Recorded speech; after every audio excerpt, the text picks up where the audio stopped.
Cada história de medo sempre tem um contexto real, e os filmes de terror não são exceção.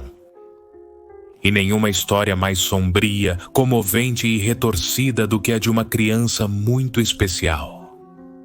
Tão forte, grande e deformado que apenas o amor de sua mãe pôde protegê-lo de ser tratado como um monstro.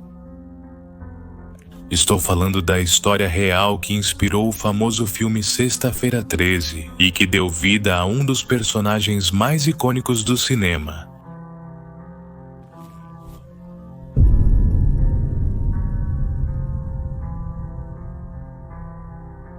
Quer saber qual é a história real do massacre de 1937 que obrigou a cancelar os acampamentos de verão por uma década? Eu sei que você quer. Então deixe-me apresentar a você Benjamin Harris, cuja brutalidade inspirou a criação de Jason e deixou um legado de horror. Você já sabe, prometo que não vou te decepcionar porque eu sou documentarista e isso é...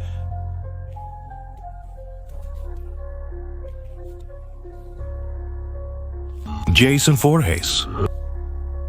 A história real...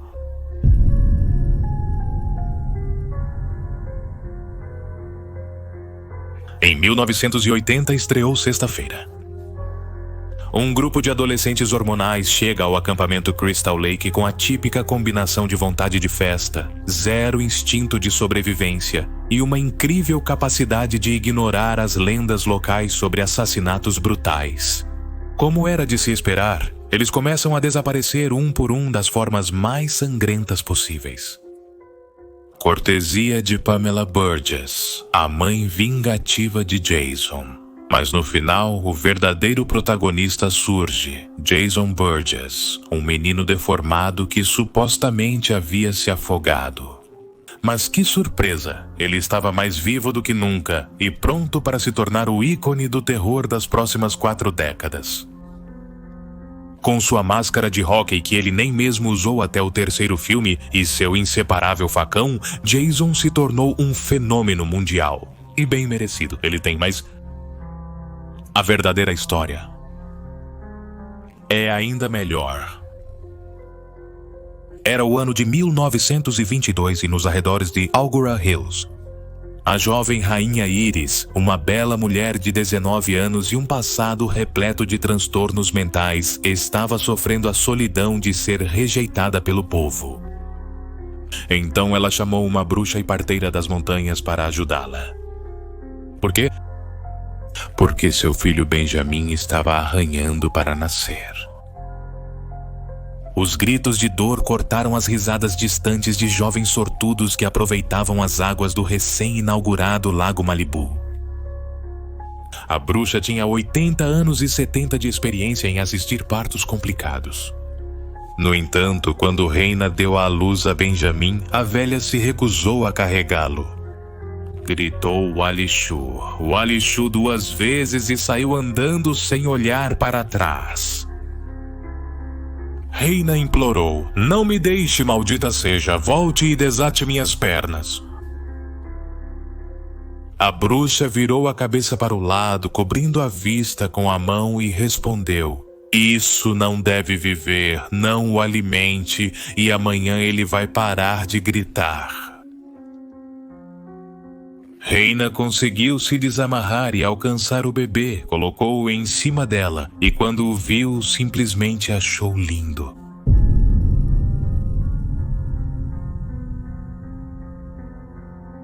Hoje se acredita que a jovem mãe teve vários surtos psicóticos na adolescência e já não tinha medo de nada. Outros acreditam que foi o amor de mãe. Vocês entendem essa conexão instantânea que une com correntes de aço uma mãe ao seu filho? Não importa se ele nasceu sendo um gordinho feliz, com bochechas vermelhas e olhar claro, ou... se nasceu como o pobre Benjamin, que tinha uma perna 3 vezes mais grossa que a outra, os braços pesados e musculosos e o rosto... Bem, digamos que ele tinha um olho enorme e outro muito pequeno, e não na mesma altura. O nariz largo ia de orelha a orelha, e nessa boca de recém-nascido já havia 8 dentes longos e afiados, que em um ataque de raiva usou imediatamente para mutilar o mamilo de Reina, assim que o teve ao seu alcance.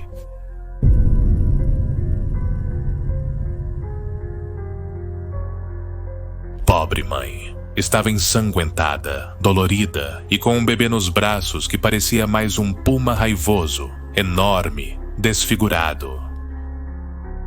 Apesar de tudo, a garota sorria até ouvir os gritos histéricos de 2 campistas loiras. Adolescentes e seus namorados que tinham espiado pela janela, atraídos pelos gritos do parto. Reina estava louca e muito, mas não era tola, sabia que deveria escondê-lo. No entanto, a sorte estava do lado dela. No terceiro dia, um jovem com um bigode espesso e enrolado bateu à sua porta, o que o fazia parecer engraçado. E disse: Senhora Rainha, se me abrir a porta, tenho para você uma oferta que mudará a vida desse bebê, que se os rumores forem verdadeiros, nasceu para triunfar. Verá. Meu nome é Simon Sim e tenho uma companhia de fenômenos de pessoas estranhas. Somos como uma grande família que viaja de cidade em cidade fazendo nossos atos e ganhamos o pão como Deus manda. Reina abriu a porta e, sem ouvir a oferta, o abraçou, beijou-o na boca e pediu que ele entrasse para ajudá-los a arrumar as coisas. Simon viu que havia algo em pé sobre a cama debaixo dos lençóis e que estava respirando estranho. Com preocupação, ele se aproximou. Com medo, ele parou e, com educação, perguntou à mãe se podia puxar o lençol branco para descobri-lo. Reina respondeu: Vá em frente, esse é o Benjamin. Mas eu devo me afastar um pouco de você? Melhor colocar a cadeira na frente do seu corpo, por isso eu o cubro. Ele fica tranquilo se tiver o rosto coberto. Ele é incrivelmente forte. Ele tem apenas 3 dias de vida.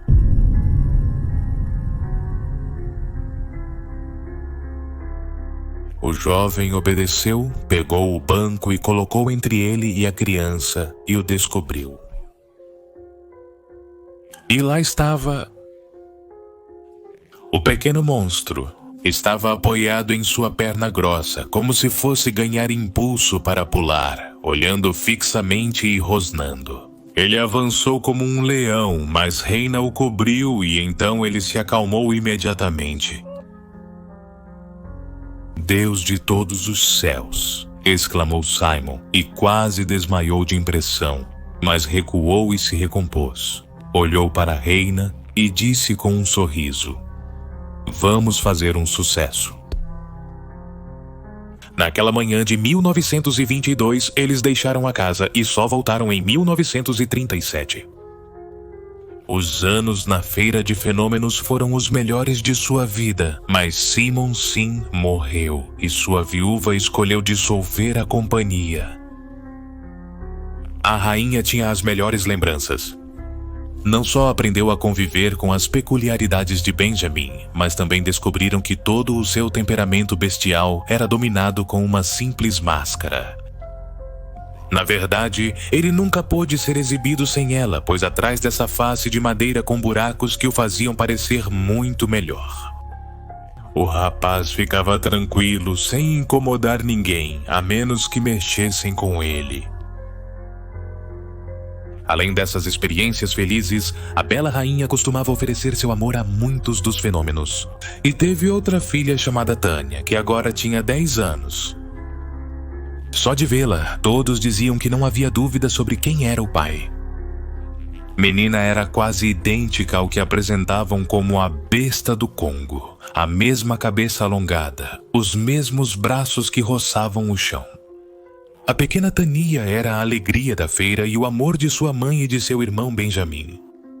No entanto, ao retornar para os arredores de Algora Hills, notaram que as coisas haviam mudado. Eu lhes conto.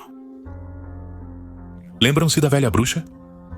A maldita já havia morrido, mas deixou uma profecia e vários boatos espalhados por todos os lugares. Dizia que tinha visto a morte chegar com a rainha, que seu retorno seria o fim da vila. E para piorar, o Lago Malibu já era uma atração principal na área, e ninguém queria ser um fenômeno que assustasse as belas campistas que enchiam o lugar para desfrutar da natureza.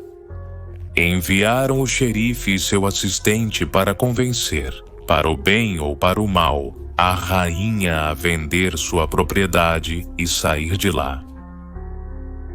Ela os fez entrar imediatamente, cumprimentou-os com um beijo na boca e ouviu a proposta e aceitou sem hesitar. Com esse dinheiro, ela planejava ir para uma comunidade no deserto, onde todos eram bem-vindos e contribuíam financeiramente para a causa. Então tudo resolvido, mas Tânia apareceu. Ela trazia um pedaço de frango naquela espécie de garra, e o jovem oficial se assustou ao vê-la e sacou a arma. Reina gentilmente pediu que ele guardasse a arma. Sem levantar a voz, ela disse: "Oficial Mídia, você é muito jovem, bonito e seria uma pena se algo acontecesse com você, porque verá que meus filhos Tânia são bons e bonitos." Mas o oficial, aterrorizado e tremendo, implorava para que a menina não se aproximasse. Reina pedia a ele que, por favor, abaixasse a voz, que os gritos iriam acordar Benjamin. Mas a pequena deformada fez um movimento rápido e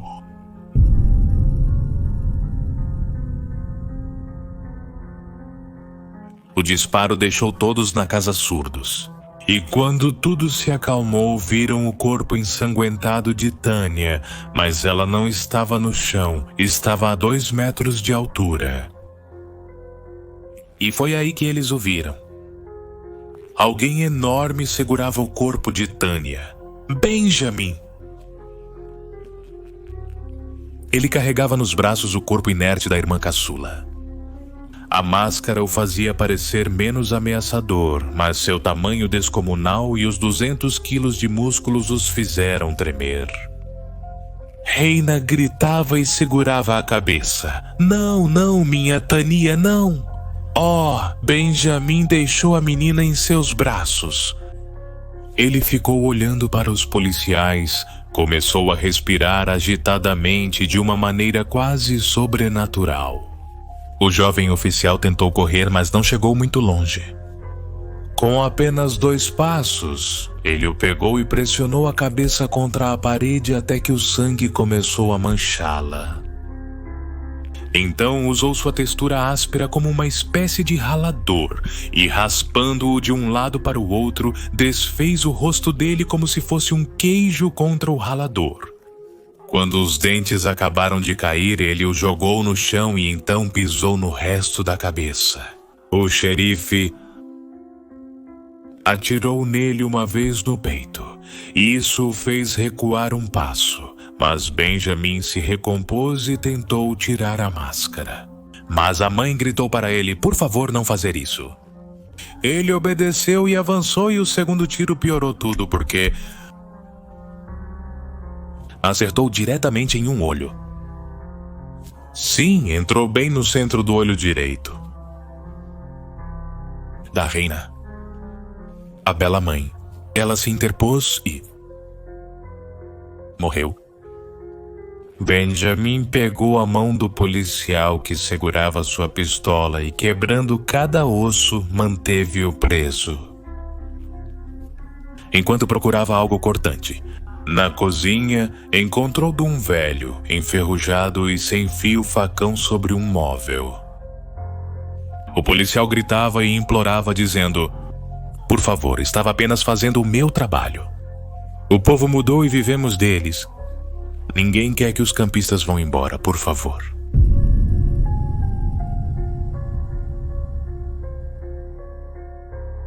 Benjamin precisou de 2 golpes para partir o xerife ao meio e apenas um para separar a cabeça. Com sua máscara, o machado e os corpos de sua amada irmãzinha e de sua mãe nos braços, caminhou pacificamente em direção ao deserto. Mas 2 tiros passaram perto de sua cabeça Então ele voltou para casa, olhou por uma janela e viu que do lado de fora mais de 20 homens com rifles e tochas estavam chegando. Um deles gritou: "Seja lá o que você for, saia daí ou vamos abrir fogo." Como não houve resposta, eles metralharam a casa. Benjamin não sabia o que fazer. Desde que ele nasceu, a única ordem de sua mãe que não se discutia era sempre a mesma: "Você não pode tirar a máscara." Ele se lembrou quando desobedeceu, aos 10 anos, o quanto ela ficou chateada. Naquele momento ela disse: "Quantas vezes eu tenho que repetir? Aconteça o que acontecer, você sabe que deve manter o rosto coberto. Isso te tranquiliza?" Por favor, Benjamin, que culpa tinham esses militares? Você se lembra do que fez com eles? Ou quando você tira a máscara, você nem é humano. Nunca faça isso de novo. Mas agora, sua mãe havia morrido e Benjamin estava irritado.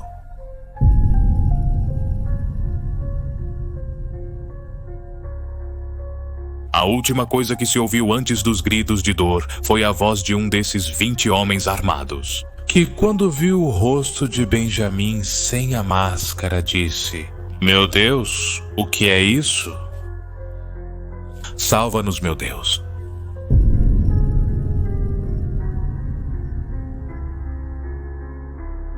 Levaram 2 meses para terminar de identificar os cadáveres. O lago Malibu foi fechado por 10 anos. 6 campistas também foram brutalmente assassinados. Todos culpavam a fera do lago, diziam que ela não os queria lá. Em 1947 encontraram o cadáver de Benjamin debaixo d'água, exatamente onde estavam procurando. Um casal ignorou os avisos e remou à noite.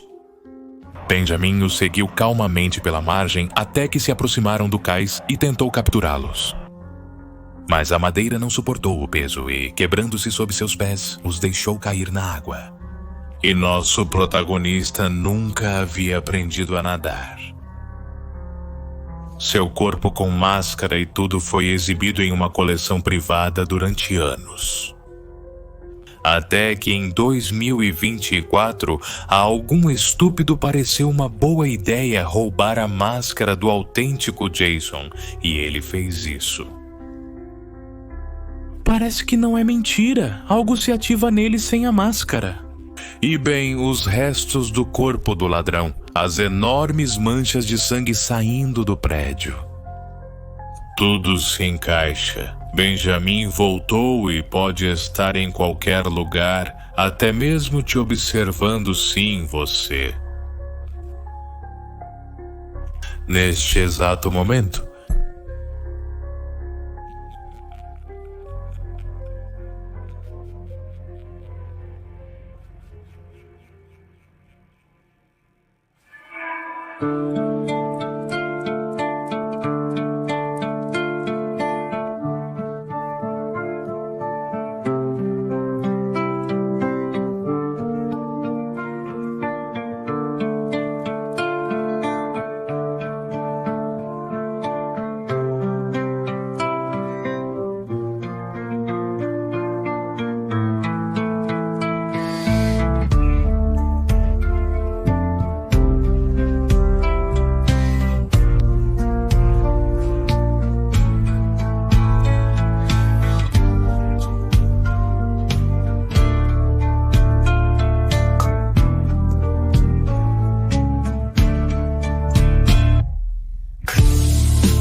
Se você gostaria que eu mandasse saudações no final dos vídeos, pertencer a um grupo exclusivo no Telegram para membros do canal e receber esses e outros benefícios, torne-se membro do canal, junte-se se você ousar.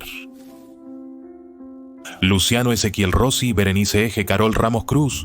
Obrigado por assistir ao vídeo. LDGR, Tamara Naxu, Eliana Castañeda, Jess, Lili Montes, Milagros Rutherford, Nicolás Flores, Soljax, Paulina Cabrera Heredia, Jimena Miguel Urbina, Sara Marrazo Franco, Mancilla. Wing Somka 40 Fabiana, Yesa, Miguel Ángel Luis Batista Mendoza, Señoritati Ernesto P. Jonathan Miquel Mortarotti, Polbol, Brenda Lorenzo Barchatzikin, Chris, Alexander Ana, María Morín. O entretenimiento, Freddy Villalobos, Matías Gabriel, Riquelme Fernández, Carlos Chidi, Pierre Iván Ramés del Real Big One. Detective de Energía, Germán Virgen El Chuta, María Raquel Pérez, Miguel Troncos, Vinela Pallecillo, Estado Tomás Quinto, Wolf Villarroel Friepa, Ada Rossi, María Félix Martínez, Héctor Bautista, Edu Ochendas, Rosario Guisache, Amalia Contreras, Patrick Rosas, Alan García, Lucas, Munoz Gloria, Regia Verónica, Pereira Eleonora, Rosy Farías, Novia Cantú, Brian Barbe, Leonori, Julio Vidal, Radiestesista,